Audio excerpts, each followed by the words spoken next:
That's all it takes for Huber Heights firefighters to jump into action. As fast as we're going down the street, they're trying to pull out their camera phones to take a picture. Because this is no ordinary engine. Wow, a pink fire truck. Well, they call me the fireman. That's my name.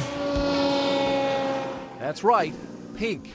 Chris Williams says he wasn't personally affected by breast cancer until hearing the stories of those who were. It made us want to do something more and to show the public that we're here to protect them from this terrible disease. And the idea to paint the truck came easily. Surrounded by pink every day, with having $3 of my own. Now the truck is turning heads everywhere it goes. Say hello, pink. I thought it was really cool, and I wanted to get in it. And inspiring even the youngest who come to check it out. I grow up, I'm going to be one, and it's really cool because I want to be a fireman when I grow up. But the color isn't all that makes the engine unique. It's a fully operational truck, normally in the reserve line, but can be used to respond to emergencies. And it's not costing taxpayers a dime. All the fuel expenses are covered through donations, and firefighters volunteer their time to get the truck to any scheduled events. Sends a bold message to our community. Logos of local businesses cover the truck, all supporting breast cancer research. That's good because a lot of these places are patronized. So it makes me feel like, okay, I'm glad that I patronized them because they are willing to give back to something so wonderful. For a $5 donation, anyone can sign showing support for the cause. It makes me proud to be a firefighter here in the city of Huber Heights and having the ability to do something like this. So now the question is, what's in store for next year? I got several ideas in mind, and that's between Chief and I.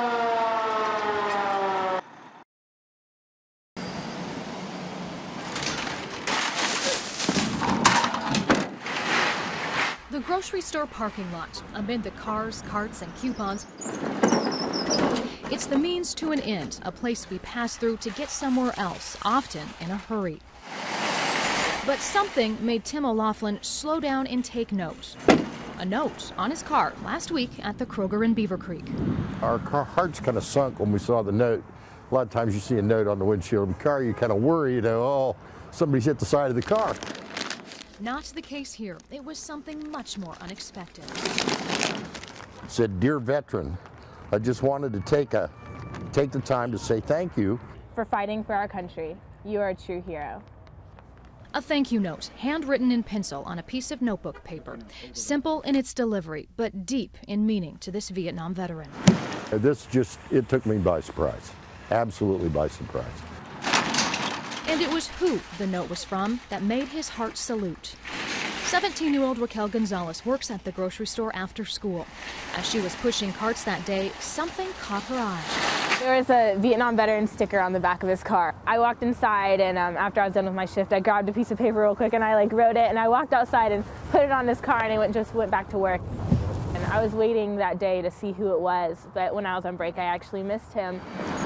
But a few days later, these pen pals of sorts Nice to meet you. met for the first time. I recognize you. Strangers until now, and generations apart, they caught up like old friends. I really can't tell you how much I truly appreciate what you did. It just blew me away. I've been back a long time, and there isn't one person on earth that's ever done anything like that before. You may ask, what prompted Raquel to write the note in the first place? Well, her grandfather is a Vietnam veteran, and so is her teacher. So I really appreciate it, and I just wanted to let you know, because I saw your car and I was like, I just want to let you know. A small gesture with a big impact in the most unexpected of places.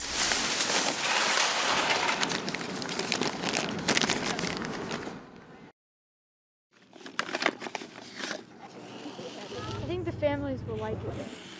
We did Family is Forever. Once an eagle, always an eagle.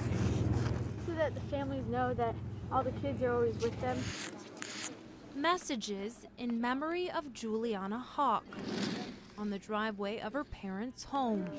My heart just aches for them. It's every parent's worst nightmare. Bringing some light to the darkness, luminaries line the sidewalk in the Eden Meadows neighborhood. We wanted to send a message of love and gentle reminder that there is beauty still in the world.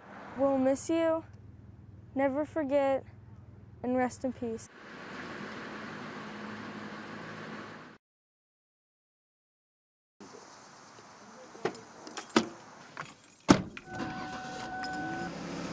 Distracted driving, like texting, can lead to injuries and even death. That could be a fatal crash. Drivers who use handheld devices are 4 times more likely to be seriously injured in an accident, according to the U.S. government's distracted driving website. Ohio's statewide texting ban goes into effect Friday to try to crack down on crashes. For adults, they're not allowed to text or receive text messages while driving. As far as the juveniles go, under 18 years of age, they're not allowed to text, use a cell phone, use any electronic device while they're driving. Jeff Caldwell is a former police officer who now owns PDS Driving School. He says it's about educating students to make the right choices. You're driving down the road and things are constantly changing in front of you. And, you know, every second that you look down, you're covering distance. So, you know, it's imperative that your eyes are straight forward. And new drivers are heeding his warning. When it's something that has a potential to be life-threatening like driving does, I think you need your full attention on it. But some parents are also doing their part to teach kids the dangerous consequences of texting while driving. It could be your last communication with somebody if you choose to do it.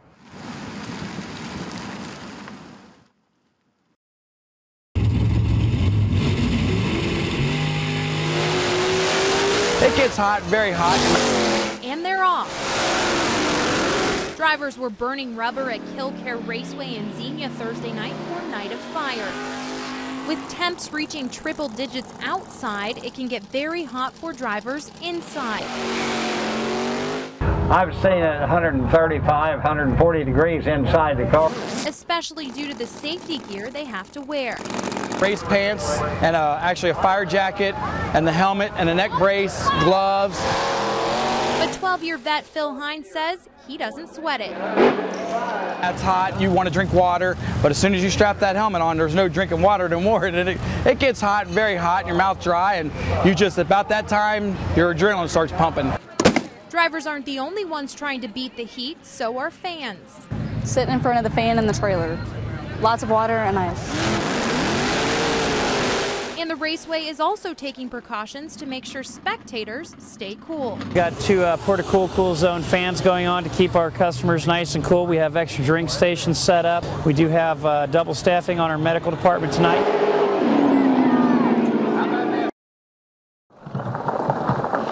One car after another pulls into the lot at the Community Pentecostal Worship Center. Their trunks and their hearts full. Do you have a donation for us? Yes, we do. Looks like clothes and baby formula. Looks like there's shaving cream, there's dial soap, toothpaste, toothbrushes, Roman soups. Any little thing that that you have would be a whole lot to them, so we decided to donate.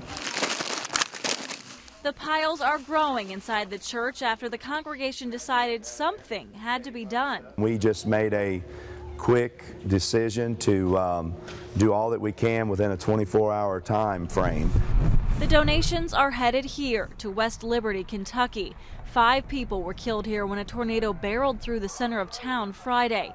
Many others are now homeless. There's a school there close by where we'll be taking all this stuff, and I think there's around 400 in the school.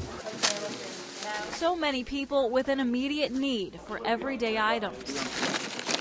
Just give them a little comfort, knowing that people love them and doing the best we can to help them in any way we can.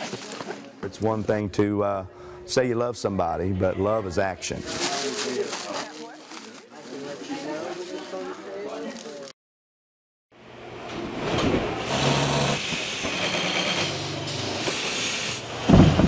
Quarterback Bart Starr connects to Max McGee. Wilson's provided the ball for the NFL since 1941. Every point scored in the NFL has been with a Wilson football, and we're really proud of that fact. The world's greatest sporting event has never been closer. After all, Indianapolis is just a couple hours away. But you could say that the road to the Lombardi Trophy begins every year here in the Buckeye State. After all, you can't have a Super Bowl without a super-looking ball. I buy all these hides from Iowa, Nebraska, Kansas. They go to Chicago, where he takes all the hair off. He puts the pebbling on and puts the tacky feel in the leather. We have our own formula, so no other competitors can do it. And we have little W's randomly throughout the hide, which will be in the panels. If we just sewed the leather panels up together, the ball would not hold up. It would stretch, it would make tear. So every leather panel gets this lining panel sewed onto it, stitched around it. This is what gives the ball its strength and its shape. When we stamp the product, we take a steel die that's heated, makes the impression of the Wilson, the NFL, whatever, and then the next operation, it releases the foil from the roll, which is your black or gold, whatever color we're stamping. That's what we're doing here. The Wilson Sporting Goods plant in Ada has 130 employees and is the only American producer of leather footballs. Brent Hansen has been sewing up panels for 38 years. One wrong stitch, and this football doesn't make the team. When I started, there were a lot of football factories in the country, but this is the one that became the best because they always did make the best football. After we get the ball sewed together inside out, we got to make it a football. So where the laces are going to go here, we're going to turn that right side out by hand. So after we get the ball turned inside out, we put a bladder in it. This is what holds the air in the ball. We got a bladder in here, and then we lace it shut. We take pride in our work here. So after we get the ball laced, it still doesn't have the shape we want. So we put it in this mold, put over 100 pound of air pressure on it, straightens all the seams out, gets the ball the shape we want, and then takes it back down to 13 pounds. America's biggest sport supplied by a small plant in America's heartland. Now that is something to cheer about. It's our finest moment. When they kick off the Super Bowl, to know everybody here in Ada that works here had a hand in that. This little community made in Ada, Ohio, USA. It's just a great thrill for us.